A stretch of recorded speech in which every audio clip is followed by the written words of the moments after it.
Hello friends, मैं सागर आज की इस वीडियो में आपका बहुत बहुत स्वागत करता हूं। और आज की वीडियो में हम लोग पढ़ने वाले हैं भारत के प्रमुख राजवंश और उनके संस्थापक के बारे में, वो भी बहुत ही आसान और ट्रिक के माध्यम से। अगर आप इस वीडियो को पूरे अंत तक देख लेते हैं तो मैं आपको 100% गारंटी देता हूं कि आपका ये पूरा टॉपिक बहुत ही आसानी से क्लियर हो जाएगा। बाकी अगर आप हमारे इस वीडियो को देख रहे हैं तो हमारे वीडियो को लाइक कर दें।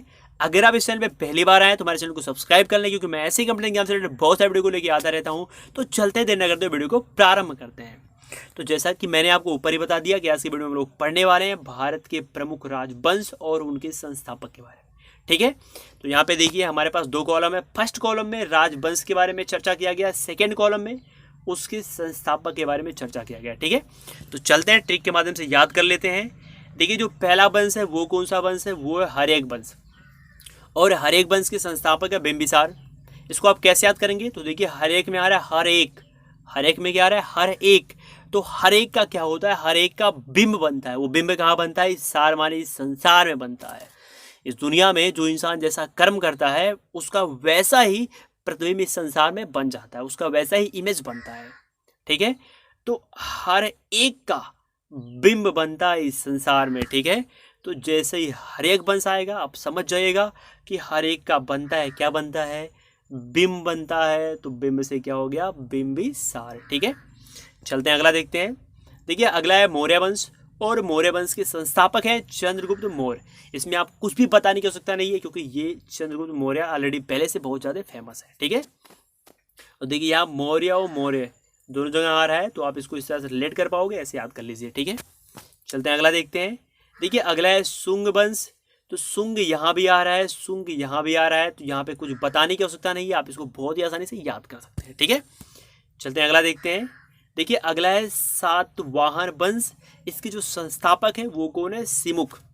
अब इसको आप कैसे याद करेंगे, तो देखिए सातवाहन में क्या आ रहा है, सात, सात आ रहा है ना, सात से हो जाएगा सत्य।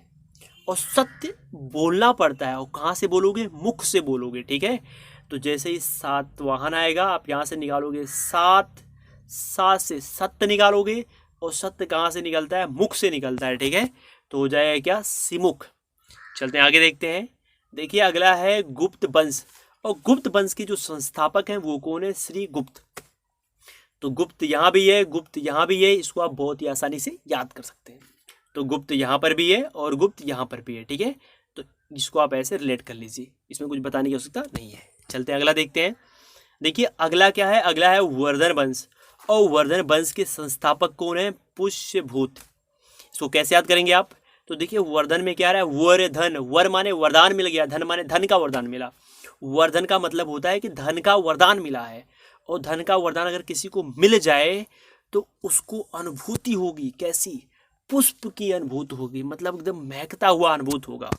ठीक है, तो यहाँ पे देखिए वर्धन में क्या आ रहा है कि उसको वर मिला है धन का, मतलब धन का वरदान मिला है, तो उसको क्या हो रही है, पुष्प की भूति हो रही है, मतलब पुष्प की अनुभूति हो रही है। ठीक है, तो जैसे आप वर्धन देखिएगा आप समझ जाइएगा कि धन का वरदान मिला है, तो इसका सिंपल सा मतलब है कि उसको जो अनुभूति है वो कैसी है, पुष्प की अनुभूति है। ठीक है, तो इसको आप इस तरह से याद कर सकते हैं। चलते हैं अगला देखते हैं। देखिए अगला है पल्लव वंश, और पल्लव वंश के जो संस्थापक हैं वो है सिंह विष्णु। इसको आप कैसे याद करेंगे, तो देखिए पल्लव में आ रहा है, पल्लव होता है नहीं पेड़ पल्लव, और पेड़ पल्लव कौन नहीं खाता, तो सिंह जो होता है ना, सिंह माने बाघ, सिंह पेड़ पल्लव नहीं खाता। ठीक है, तो जैसे ही पल्लव आप देखिएगा आप समझ जाएगा पल्लव कौन नहीं खाता, सिंह नहीं खाता, तो आप सिंह पे फटाक से क्या करोगे, टिक लगा दोगे। ठीक है, चलते हैं अगला देखते हैं। देखिए अगला क्या है, अगला है चालुक्य वंश, और चालुक्य वंश के संस्थापक कौन है, जय सिंह प्रथम है। इसको आप कैसे याद करेंगे, तो देखिए यहाँ पे आ रहा है चालुक्य में चालू आ रहा है, देखिए चालुक्य में क्या आ रहा है, चालू आ रहा है। ठीक है, अब जो व्यक्ति चालू है उसका जय हो जाएगा, जय माने क्या, वो विजयी हो जाएगा, और प्रथम माने पहली बार में ही विजयी हो जाएगा। ठीक है, तो यहाँ पे आ रहा है चालुक्य, चालुक्य में आप चालू निकालोगे, चालू है तो वो पहली बार में ही क्या हो जाएगा, उसका जय हो जाएगा, और जय हो जाएगा पहली बार में, तो हो गया जय, और पहली बार माने प्रथम, तो उनका नाम क्या हो गया, जय सिंह प्रथम। ठीक है, तो आप इसको इस तरह से रिलेट कर पाओगे। चलते हैं आगे देखते हैं।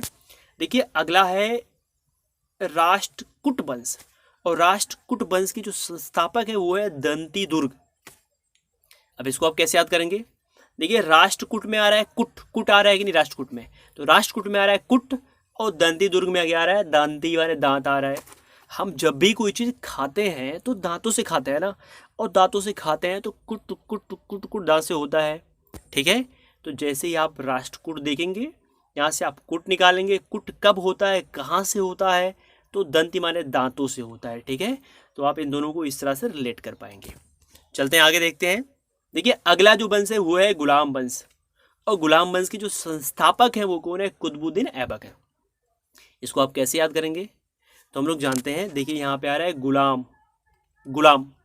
अगर कोई व्यक्ति किसी के यहाँ गुलामी करता है तो क्या होगा? अंदर से वो बहुत कमज़ोर हो जाएगा, मानसिक रूप से क्या होगा? बहुत ही कमज़ोर हो जाएगा।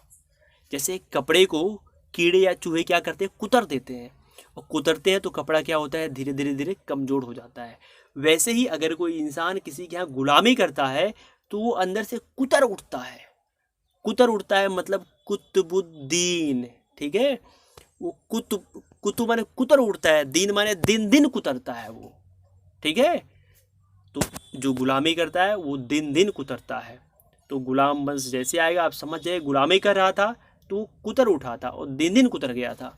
तो यहाँ से आप निकाल पाएंगे कुतुबुद्दीन ऐबक, ठीक है। अगला देखते हैं। देखिए अगला है खिलजी वंश, और खिलजी वंश के जो संस्थापक है वो कौन है? जलालुद्दीन खिलजी हैं। इनको आप कैसे रेड करेंगे? तो बहुत ध्यान से देखिए। देखिए यहाँ पे आ रहा है खिलजी वंश, खिलजी माने खिल गया, खिलजी माने क्या? खिल गया ना। अब कोई चीज़ कब खिलता है? यहाँ पे देखिए जलालू में आ रहा है जल आलू, जल भी आ रहा है और आलू भी आ रहा है। अगर हम आलू को क्या करें? जल से धुल दें, जलालू आ रहा है ना, अगर हम आलू को जल से धुल दें तो आलू क्या होगा? खिल नहीं जाएगा। तो जैसे ही खिलजी वंश आएगा तो आप समझ जाइएगा वो खिला कब था? जब आलू को जल में धुले थे तब वो क्या हुआ था? खिल गया था, ठीक है।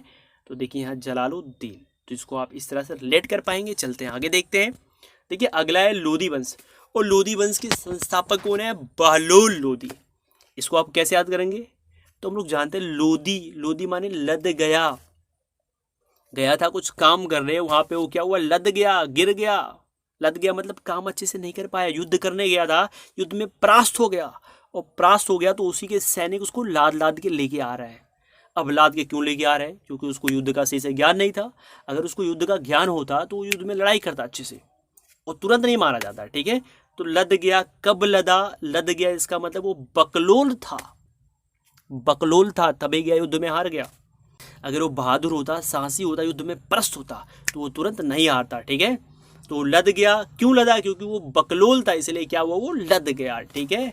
तो बकलोल था इसलिए लद गया, हो गया बहलोल लोधी। इसको आप इस तरह से रिलेट कर पाएंगे। चलते हैं आगे देखते हैं। देखिए अगला है चौहान वंश, और चौहान वंश के जो संस्थापक हैं वो कौन है? वासुदेव। अब इसको आप कैसे याद करेंगे? तो देखिए चौहान में आ रहा है चौ माने चारों तरफ, देखिए यहाँ चौ आ रहा है ना, चौ माने चारों तरफ, हान माने होता है हानि माने नुकसान। तो चारों तरफ हानि ही हानि होगा। कब होगा? जब बासु माने, जब बसु माने बसोगे कहीं पे, अगर कहीं पे बस रहे हो तो बसने से पहले वहाँ पर देवी देवताओं की पूजा करा लो। अगर देवी देवताओं की पूजा करा लोगे तो वहाँ पे कोई नुकसान नहीं होगा, आप बेफिक्र तरीके से ज़िंदगी जियोगे, ठीक है। लेकिन अगर आप वहाँ बसते समय किसी देवी देवता की पूजा नहीं करोगे तो आपको चौहान माने चारों तरफ से हानि हानि होगा, ठीक है। तो जैसे ही चौहान मिलेगा आप समझ जाइए कि जब हम बसे थे तो किसी देवी देवता की पूजा नहीं कराए थे। तो बसे से हो गया बासु, और देव से क्या हो गया? देव, ठीक है। तो आप इसको इस तरह से याद कर सकते हैं। चलते हैं अगला देखते हैं। देखिए अगला है बहमनी वंश, और बहमनी वंश के संस्थापक हैं हसन गंगू। इसको आप कैसे याद करोगे? तो देखिए बहमनी में क्या आ रहा है? बहमनी में आ रहा है बह, मनी माने क्या? पैसा, बहमनी माने पैसा बह जा। अब पैसा क्यों बह रहा है और कहाँ बह रहा है? तो गंगू माने गंगा में बह रहा है पैसा, बहमनी माने पैसा बह रहा है कहाँ? गंगा में बह रहा है, ठीक है। तो आप इसको इस तरह से रिलेट कर पाओगे, जैसे ही बहमनी आएगा आप गंगू पे फटाक से टिक लगा दोगे, ठीक है। चलते हैं आगे देखते हैं। देखिए अगला जो वंश है वो है पाल वंश, और पाल वंश के संस्थापक है गोपाल। तो इसमें आपको कुछ भी याद नहीं करना है क्योंकि दोनों में है क्या? पाल। यहाँ पे देखिए, यहाँ पे पाल, यहाँ पे पाल, ठीक है। तो आप इसको रिलेट कर लीजिए। चलते हैं अगला देखते हैं। देखिए अगला है होयसल वंश। होयसल वंश के जो संस्थापक है वो कौन है? विष्णुवर्धन। देखिए यहाँ पे लिखा है वर्जन, वर्जन नहीं रहेगा, वो वर्धन है, ठीक है। तो अब इसको आप कैसे याद करेंगे? तो होयसल में आ रहा है, देखिए होयसल, होलसेल आ रहा है कि नहीं? होयसल में होलसेल जैसा कुछ उच्चारण आ रहा है ना। अब होलसेल अगर आप कुछ करना चाह रहे हो तो उसके लिए आपके पास धन होना चाहिए भाई, बिना धन का कोई होलसेल नहीं हो सकता, ठीक है। तो होलसेल करने के लिए आपके पास धन होनी चाहिए। तो यहाँ पे देखिए वर्जन में क्या आ रहा है? धन आ रहा है यहाँ पे। तो वर्धन में क्या आ रहा है? धन आ रहा है। और देखिए धन होने से ही हम होलसेल करके सफल नहीं हो सकते हैं, वहाँ पर किसी देवी देवता का हमारे ऊपर आशीर्वाद भी होना चाहिए। तो देवता कौन है? वो विष्णु है, ठीक है। तो जैसे ही होलसेल आएगा आप समझ जाएगा होलसेल है, होलसेल करने के लिए धन चाहिए, तो धन से क्या हो जाएगा? वर्धन, धन धन, साथ में विष्णु जी भी हैं, तो इसको आप इस तरह से रिलेट कर पाएंगे, ठीक है। चलते हैं अगला, नेक्स्ट देखते हैं। नेक्स्ट है चोल वंश। और चोल वंश के जो संस्थापक है वो कौन है? विजयालय। चोल वंश के संस्थापक विजयालय। अब इसको आप कैसे याद करेंगे? तो बहुत ही ध्यान से देखिए। देखिए चोल में क्या आ रहा है? चोल में आ रहा है चाल, आ रहा है कि नहीं? चोल में चाल। अब चाल कौन चला? तो चाल चला भाई विजय माल्या ने। विजय माल्या ने क्या किया? एक ऐसा चाल चला कि इंडिया से सारा पैसा बैंक से उठा के क्या हुआ? फरार हो गया, ठीक है। तो उसने फरार कैसे हुआ? क्योंकि उससे चाल चली थी। चाल कितने चली? विजय माल्या। तो विजय माल्या से क्या हो जाएगा? विजयालय हो जाएगा, ठीक है। तो जैसे ही चोल आएगा, चोल से आप चाल निकालोगे, चाल किसने चला था? तो विजयालय ने विजय माल्या ने चाल चला था। और विजय माल्या से आप क्या निकालोगे? विजयालय निकालोगे, ठीक है। तो मैं उम्मीद करता हूँ कि आपका ये सारा टॉपिक बहुत ही आसानी से क्लियर हो गया होगा। अगर आपका ये टॉपिक क्लियर नहीं हुआ तो वीडियो को एक बार फिर से देखिए। और हाँ, अगर अभी तक हमारे चैनल को सब्सक्राइब नहीं किया तो हमारे चैनल को सब्सक्राइब कर दें। फिर मिलते हैं ऐसे ही टॉपिक के साथ अगले वीडियो में। तब तक के लिए बाय, टेक केयर, जय हिंद। और आप लोग हमारे ऊपर अपना प्यार ऐसे ही बनाए रखिए। धन्यवाद।